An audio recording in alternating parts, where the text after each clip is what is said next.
খুবই আশার কথা হচ্ছে অনেক আলোচনার পরে, অনেক জল্পনা কল্পনার পরে দুদক দুর্নীতি দমন কমিশন তারা অবশেষে সরকারের মধ্যে ঘটে যাওয়া কিছু কার্যক্রমের বিরুদ্ধে তদন্তে নেমেছে, অভিযানে নেমেছে।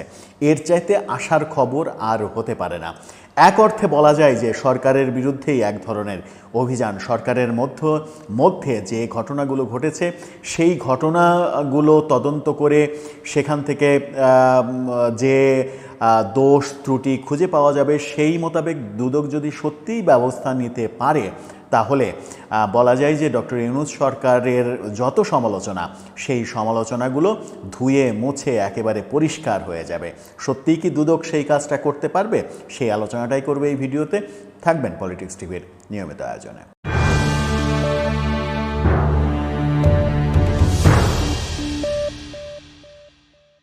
দর্শক, পলিটিক্স টিভির নিয়মিত ভিডিওগুলো এখন থেকে স্পন্সর করছে প্রজাপতি.টিভি, নতুন ওটিটি প্ল্যাটফর্ম। আপনারা চাইলে ইউটিউবে, ফেসবুকে, ইনস্টাগ্রামে, টিকটকে দেখে নিতে পারেন। ডেসক্রিপশন বক্সে লিঙ্ক দেওয়া থাকবে, সেখান থেকেও আপনারা দেখে নিতে পারেন প্রজাপতির কার্যক্রম। বলছিলাম দুদকের অভিযান, সরকারের অভ্যন্তরে ঘটে যাওয়া বেশ কিছু কর্মকাণ্ড, সচিবালয়ে ঘটে যাওয়া বেশ কিছু কর্মকাণ্ড নিয়ে দুদক অভিযানে নেমেছে।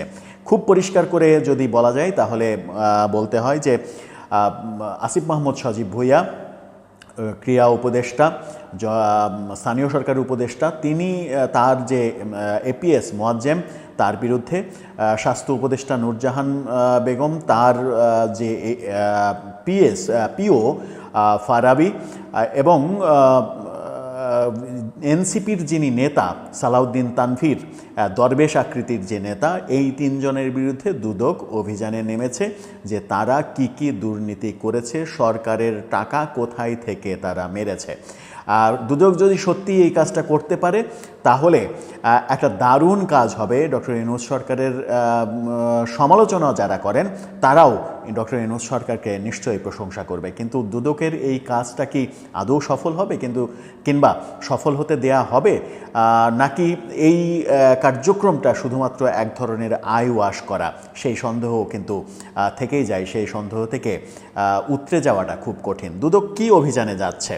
দুর্নীতির অভিযোগে এনসিপির সদস্য তাদের বিভিন্ন যে বদলি বাণিজ্য, নিয়ম, কেনাকাটায় অনিয়ম, সেই সব ব্যাপারে দুদকের মহাপরিচালক আক্তার হোসেন বলেছেন তাদের বিরুদ্ধে গোয়েন্দা অনুসন্ধানের পর প্রকাশ্যে অনুসন্ধান শুরু হয়েছে এবার।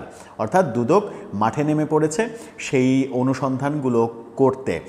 এপিএসের আসিফ মাহমুদ সজীব ভুঁইয়ার এপিএসের 311 কোটি টাকার মালিক হয়ে যাওয়া, নূরজাহান বেগমের পিওর গাড়ি বাড়ি হয়ে যাওয়া, এবং এই যে সালাউদ্দিন তানভীর এনসিপির দরবেশ নেতা, এই নেতার সচিবালয় বাণিজ্য নিয়ে বহু আলোচনা হয়েছে, সেগুলোই তদন্ত করতে দুদক মাঠে নেমেছে। তারা বলেছে গত 27 এপ্রিল তাদের দুর্নীতির বিষয়ে গোয়েন্দা কার্যক্রম শুরুর তথ্য দিয়েছিল দুদক। সেদিন সকালে 27 এপ্রিল যে ঘটনাটা ঘটেছিল, যুব অধিকার পরিষদ নামের একটি সংগঠন তাদের বিরুদ্ধে অনুসন্ধানের দাবি তোলে। তারা মিছিল নিয়ে দুদক কার্যালয়ে গিয়ে একটি স্মারকলিপি দেয়। একই দিন বিকেলে মোয়াজ্জেম হোসেন এবং স্বাস্থ্য উপদেষ্টার পিও মাহমুদুল হাসান ও সাবেক পিও তুহিন ফারাবির বিরুদ্ধে শত কোটি টাকার দুর্নীতির অভিযোগ এনে দুদকের অনুসন্ধানের আবেদন করেন সুপ্রিম কোর্টের 3 জন আইনজীবী। গত 22 এপ্রিল জারি করা এক প্রজ্ঞাপনে মোয়াজ্জেম হোসেনকে অব্যাহতি দেওয়া হয়, যদিও উপদেষ্টা নিজে তাকে 8 এপ্রিলই অব্যাহতির নির্দেশ দিয়েছিলেন। এর আগে দুর্নীতির অভিযোগে স্বাস্থ্য উপদেষ্টা নূরজাহান বেগমের পিও তুহিন ফারাবিকেও অব্যাহতি দেওয়া হয়। এই 3 জনের নামে, তুহিন ফারাবি, মোয়াজ্জেম এবং সালাউদ্দিন তানভীর, এই 3 জনের বিরুদ্ধে দুদক এবার অনুসন্ধানে নামলো। অনুসন্ধানে কি সত্যি ঘটনা বেরিয়ে আসবে? অনুসন্ধানে কি আমরা জানতে পারবো মোয়াজ্জেম 311 কোটি টাকা কোথায় থেকে মেরেছে, কোথায় ইনভেস্ট করেছে? দেশের বাইরে সুইজারল্যান্ডে জমি জমা বাড়ি গাড়ির মালিক হয়েছেন কিনা, সেখানে টাকা পাচার করেছেন কিনা?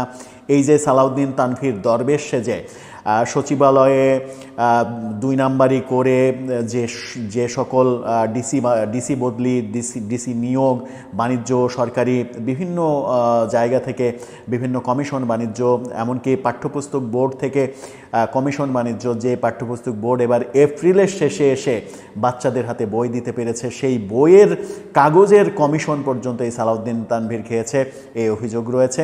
এই ব্যাপারগুলো যদি দুদকের অনুসন্ধানে সত্যিই বেরিয়ে আসে এবং সরকার যদি তাদের বিরুদ্ধে শাস্তিমূলক ব্যবস্থা গ্রহণ করে, তাহলে অন্তত একটা বার্তা মানুষের কাছে সরকার দিতে পারবে যে সরকার নিজেরা দুর্নীতিকে উৎসাহিত করছে না। সত্যি কি সেটা পারবে? অপেক্ষায় থাকা ছাড়া আসলে করার কিছু নেই। দেখা যাক দুদক শেষ পর্যন্ত এই কার্যক্রমটা অব্যাহত রাখতে পারে কিনা এবং এর ফলাফল বের করতে পারে কিনা, নাকি মাঝপথে কোনো উটকো ফোন কিংবা উটকো আদেশ এই কার্যক্রমটাকে বাধাগ্রস্ত করে। দর্শক, আপনার মতামত জানিয়ে লিখতে পারেন আমাদের কমেন্ট বক্সে।